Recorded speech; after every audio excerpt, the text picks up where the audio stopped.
नमस्कार, मी राधा स्वागत करते तुमचं राधास मॅजिक किचन या आपल्या यूट्यूब चॅनेलवर। तर आज आपण पाहणार आहोत वडे न तळता कापसासारखे मऊ लुसलुशीत दही वडे कसे बनवायचे, ते सुद्धा एकदम वेगळ्या पद्धतीने आणि अतिशय चवीला मस्त आणि छान लागणारे। तर कसे बनवायचे यासाठी रेसिपी अगदी शेवटपर्यंत नक्की पहा। चला तर मग आजच्या रेसिपीला आपण सुरुवात करूया। तर सर्वात अगोदर इथे आपल्याला एका बाउलमध्ये 1 ते 2 वाटी फ्रेश दही घ्यायचं आहे। इथे मी हे दही घरी लावलेले वापरलेलं आहे। फ्रेश ताजे दही इथे आपल्याला वापरायचं आहे। आता आपल्याला हे दही जे आहे ते छान असे फिरवून घ्यायचं आहे। इथे मी एका विस्करच्या साहाय्याने हे दही छान असे फेटून घेते। तोपर्यंत जर तुम्ही आपल्या चॅनलवरती नवीन आला असाल तर नक्कीच आपल्या चॅनलला सबस्क्राइब करा आणि सबस्क्राइबच्या पुढचे बेल आयकॉनचे बटन दाबा, जेणेकरून इथून पुढच्या छान छान रेसिपीज सर्वात अगोदर तुम्हाला पाहायला भेटतील। आता इथे आपण हे चांगले फेटून घेतलेलं आहे। पाहू शकता तुम्ही या पद्धतीची कन्सिस्टन्सी आपल्याला हवी आहे। आता यामध्ये आपण 1 चमचा साखर घालून घेणार आहोत।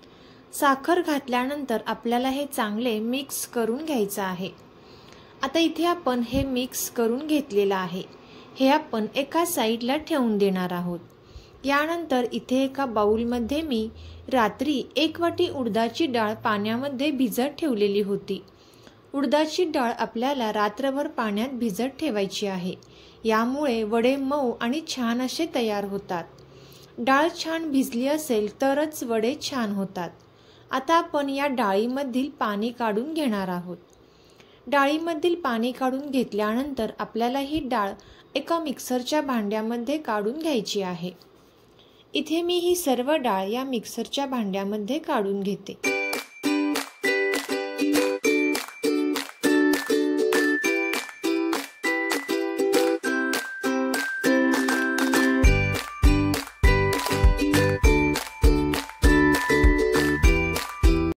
आता इथे आपण ही सर्व डाळ मिक्सरच्या भांड्यामध्ये काढून घेतल्यानंतर यामध्ये आपण 2 ते 3 बारीक चिरून घेतलेली मिरची घालून घ्यायची आहे। यानंतर थोडीशी कोथिंबीर इथे आपण यामध्ये घातलेली आहे आणि चवीपुरते मीठ इथे आपण यामध्ये घालून घेणार आहोत। आता आपल्याला हे बारीक करून घ्यायचं आहे।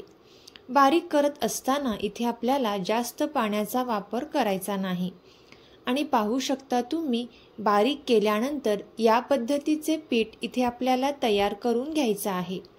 या पिठामध्ये डाळ राहणार नाही याची आपल्याला काळजी घ्यायची आहे। अतिशय बारीक असे एकदम पीठ इथे आपल्याला तयार करून घ्यायचं आहे। आता हे पीठ जे आहे ते आपण एका बाउलमध्ये काढून घेणार आहोत। आता आपण हे काढून घेतलेले पीठ जे बाउलमध्ये आहे ते पीठ आपल्याला या पद्धतीने हाताने चांगले मिक्स करून घ्यायचं आहे। 10 मिनिटांपर्यंत आपल्याला ही प्रोसेस करायची आहे, जेणेकरून जे पीठ आहे ते खूप छान असे तयार होते।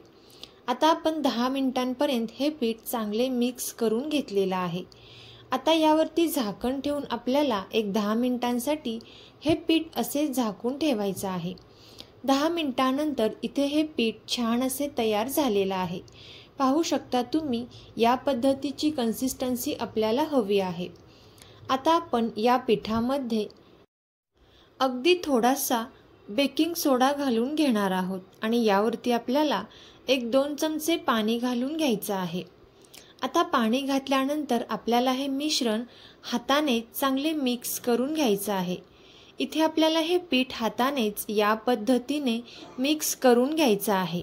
पाहू शकता तुम्ही व्हिडिओ दाखवल्याप्रमाणे हे पीठ तुम्ही हाताने जेवढे चांगले मिक्स कराल तेवढे वडे छान आणि मस्त असे तयार होतील। आता इथे आपण हे पीठ चांगले मिक्स करून घेतलेलं आहे। आता आपण लगेचच वडे तयार करून घेणार आहोत। यानंतर इथे आपण 1 ग्लास घेतलेला आहे आणि 1 दुधाची पिशवी आपण इथे वापरणार आहोत। यामध्ये आपल्याला आपण जे मिश्रण तयार करून घेतलेलं आहे ते मिश्रण आपण या पिशवीमध्ये चमच्याच्या साहाय्याने या पद्धतीने घालून घेणार आहोत।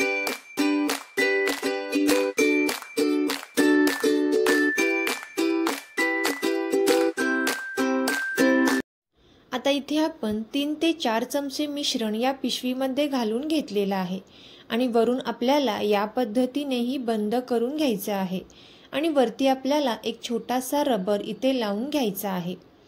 आता इथे रबर लावून घेतल्यानंतर पाहू शकता तुम्ही या पद्धतीचा इथे आपला हा कोन असा तयार झालेला आहे।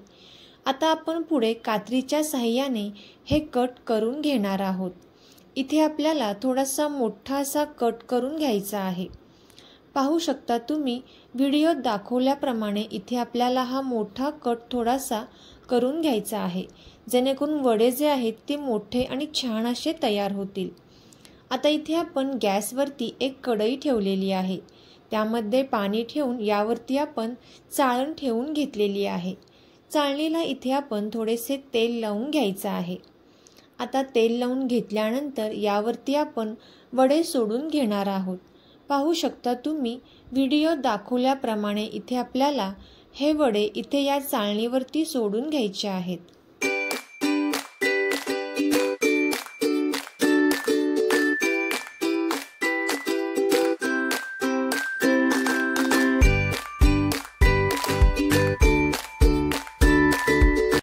आता इथे वडे सोडल्यानंतर हाताने आपल्याला थोडेसे या पद्धतीने गोलाकार वर्तुळ करून घ्यायचं आहे।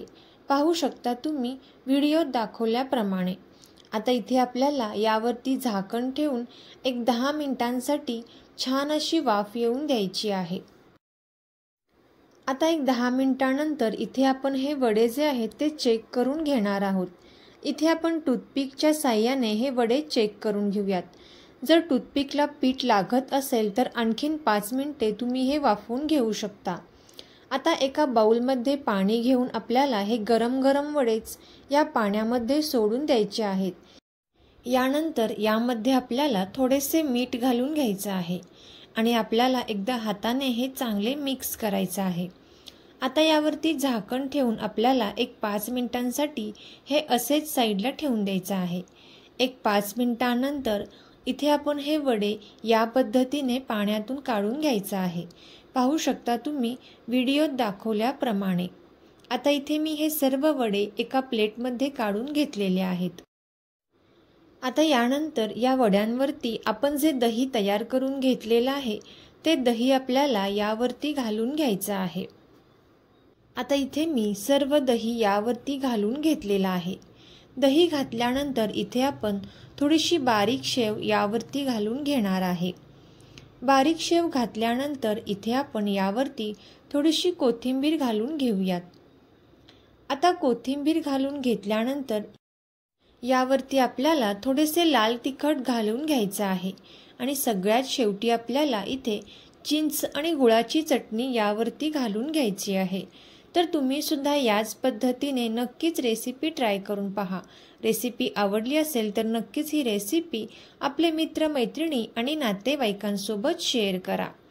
Thank you.